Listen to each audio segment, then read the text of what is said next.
Finally time for us to be at the docks. Let's go! The arrival schedule says ship stopover, 1 person. Does that mean we're only welcoming 1 guest today? Greetings, Traveler in Paimon. I heard there would be guides for the Iridori Festival, but I didn't expect it would be you two. We didn't expect to see you either! Returning as a guest for the Iridori Festival, no doubt. I was a little surprised myself when I received the invitation. But after wandering the outside world for so long, it's good to have an opportunity to return to my homeland and pay respects to my old friends. Kazuha, when we saw you in the distance just now, you seemed to be looking for something. What happened? Ah, yes. You see, when I came off the boat with everyone just now, I suddenly heard light footsteps around me. I could tell they were not footsteps of a regular passenger. But by the time I turned around, the person had already disappeared. I only heard a splash come from below the pier. Even though I didn't manage to catch a glimpse of them, I found this strange piece of paper by my feet. Oh, does the paper happen to have a poem written on it? Huh. How did you know? Fascinating. It's almost hard to believe such things could happen. Sure, here it is. Please, have a look. Last time, Aoi no Okina's poem ended with a reference to Akihito. And sure enough, this is a story about him. Story this time basically says that Akihito got his name from his love of red seals. However, the Shogun discovered that he had committed plagiarism, and he was soon exiled. Well, if Paimon were to rate today's story, it sounds pretty unfortunate. I don't think there's anything particularly wrong with this story. I too was once wanted as a criminal by the shogunate. So I'm not all that different from Akihito mentioned in this story. But according to the story, Akihito was exiled by the Shogun because of his wrongdoings. You did nothing wrong, Kazuha. Huh? Traveler, what are you thinking about? Ah, by the way, you mentioned that your friend has been struggling because he's unable to sign his name quickly, right? In Liyue and Inazuma, there is a saying, that which has been stamped has also been signed. Perhaps using a seal could be a feasible solution. While sailing at sea, I sometimes carve things to pass the time. If you wish to create a stamp for his seal, I might be able to help. Wow, that's an idea! Quick, let's go tell Albedo!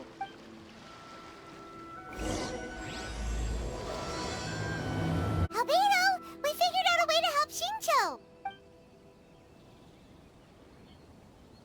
Interesting. A story of the 5 Kasen appears again, and with a timely solution. A stamped seal, huh? Let me think. Indeed, it is an efficient solution. If we use a stamp, then Xingqiu won't have to struggle with his handwriting anymore. Since Xingqiu's signature has been previously revealed to the readers, it would seem insincere if he only used the stamped seal for his new books. But I have another idea. Using a seal is a part of it, of course. Let's go to Ouya Restaurant now to discuss my idea with everyone. Yes, that's it, Genyu. Your writing has greatly improved today, which means yesterday's intensive training was effective. My apologies, but I simply can't do it anymore. My hands are so sore that I can't even move them anymore. I should have known better than to read novels during calligraphy class. You just had a 10-minute break. Come on, you can do this. When it comes to pushing a deadline, there's no one more brutal than Mr. Hirayama.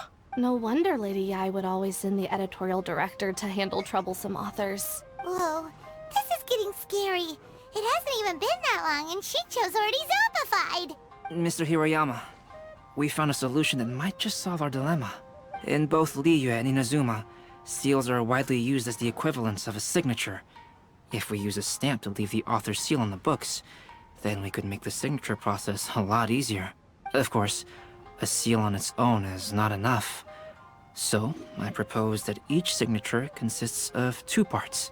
First, we'll use a personalized seal. We can simply carve one using Chenyu's signature as the design.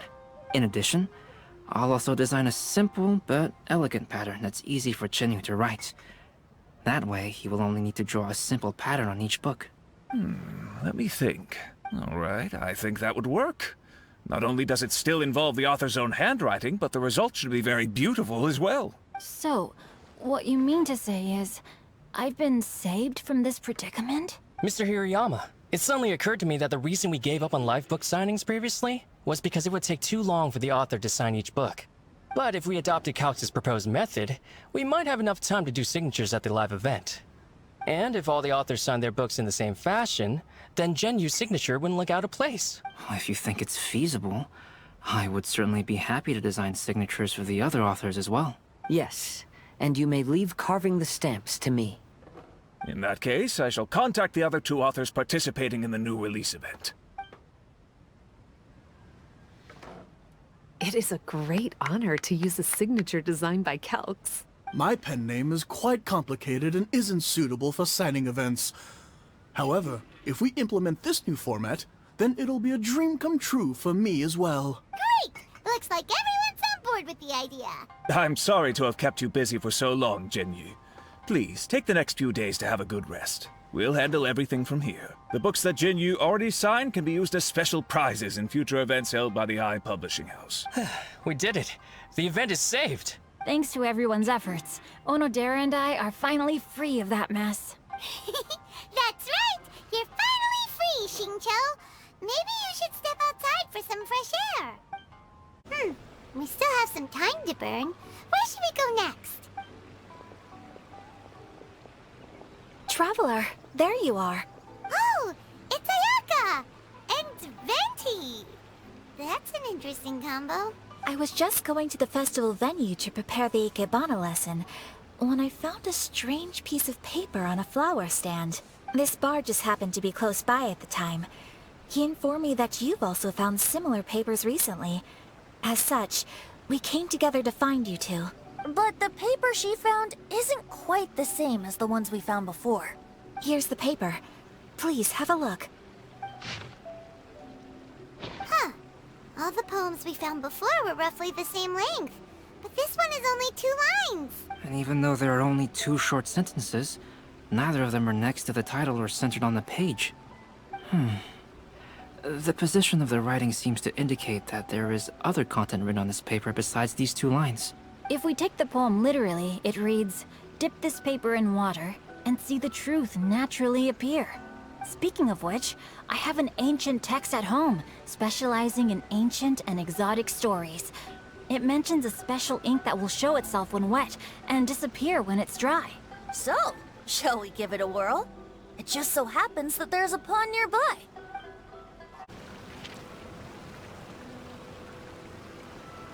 Wow, look!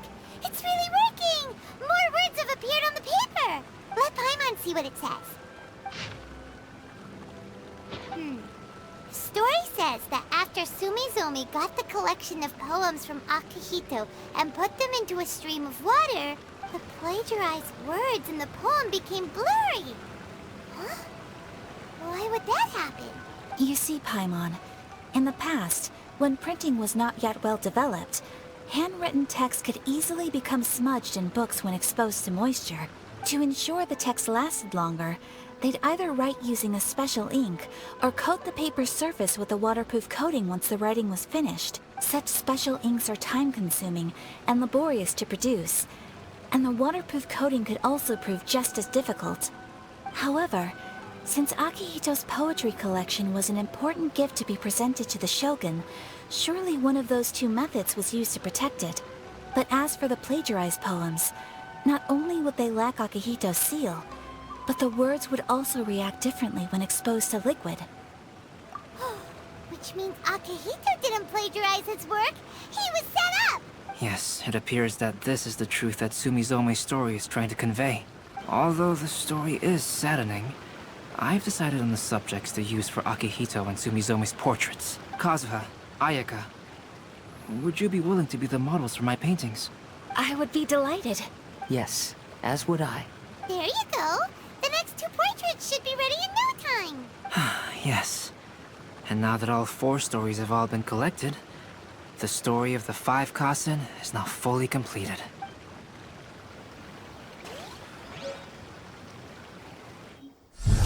Long ago, Inazuma had 5 legendary poets.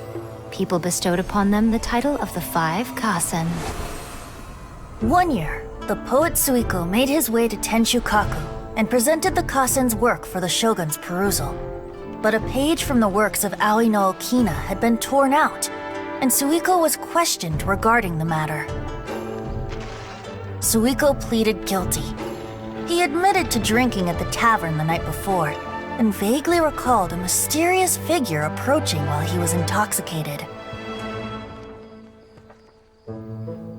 That figure was none other than Aoi no Okina himself. This turn of events had begun with an unnamed individual, under whose coercion, Aoi no Okina was forced to take drastic measures to retrieve a page of poetry.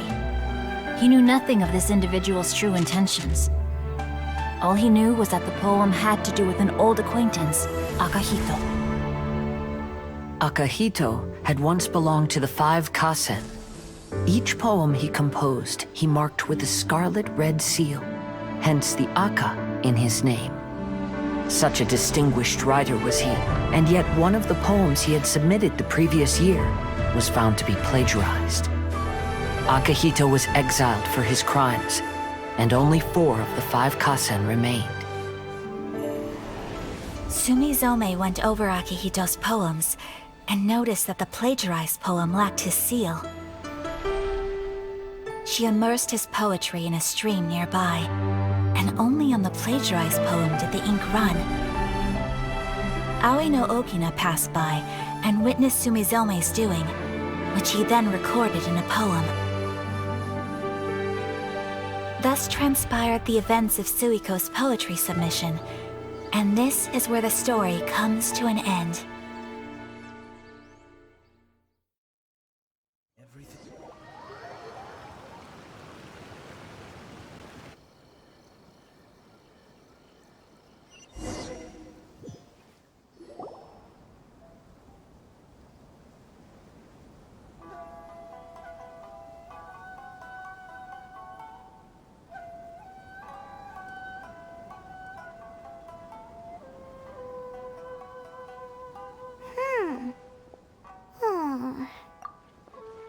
Yeah. Ever since we completed the story of the 5 Kasen, there's still one thing Paimon hasn't been able to figure out. One of the 5 Kasen is called Kuronushi, right? It's just that... how could the story of the 5 Kasen finish without him appearing at all? Oh! Have you really not noticed? Huh? Not noticed what? This is no time to be playing games, Tone Deaf Bard! What he means is that the story of Kuronushi was already embedded within the 4 poems. Huh? Really? That's right. The key lies in the poem that Aoi no Okina wrote after seeing Sumizome rinsing the poetry collection.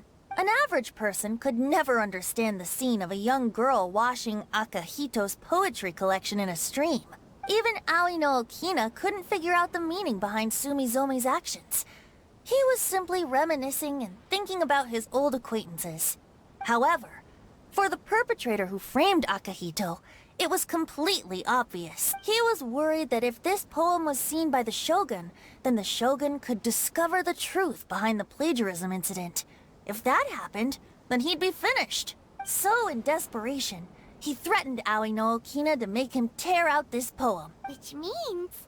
the one who threatened Aoi no Okina is the same person that framed Akahito! What? Kuronushi? That's right. Though there are only 4 poems, they still managed to tell the complete story of all 5 Kasen. Since the Shogun mentioned in the poems is certainly not the one of the 5 Kasen, the only character left is the mysterious one with an unknown identity. Oh, okay.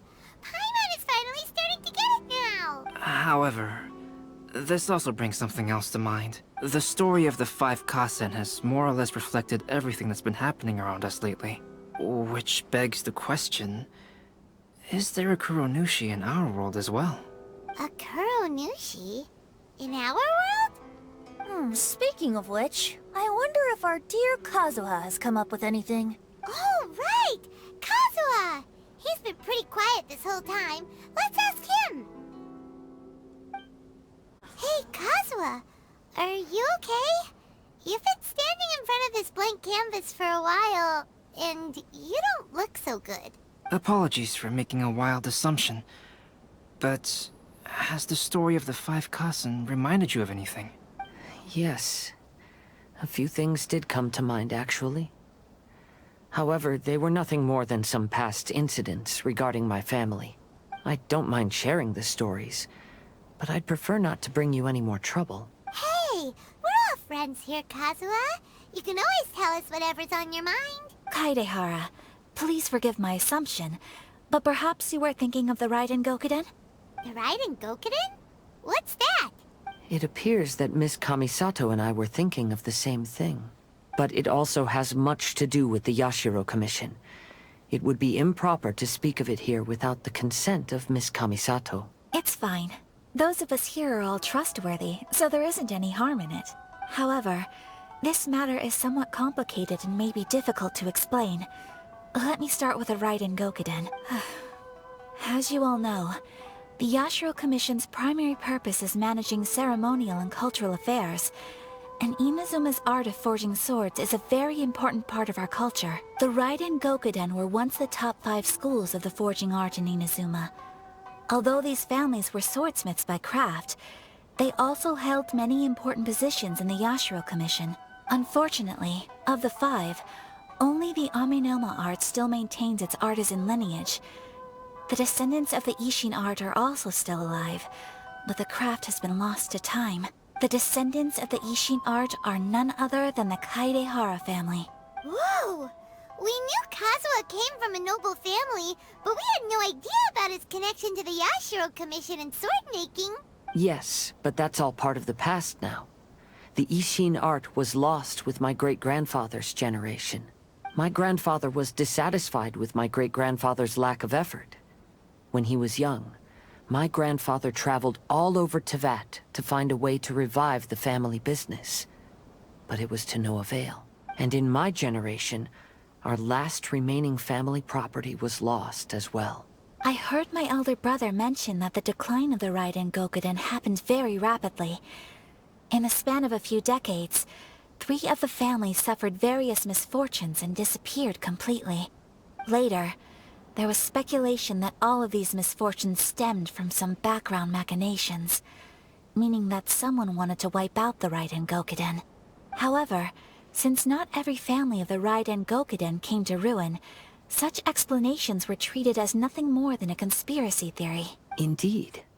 I've also believed such ideas were just theories and rumors.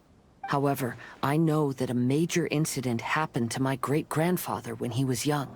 Not only did it affect the Kaedehara clan, but it nearly jeopardized the Kamisato clan's position in the Yashiro Commission as well. After reading the story of the 5 Kasen, I can't help but feel like it's pointing me toward the truth behind that incident. What exactly happened to your great-grandfather, Kazuha? I still can't say. I need to speak with someone to verify the details. I will tell you everything I know then. Welcome home.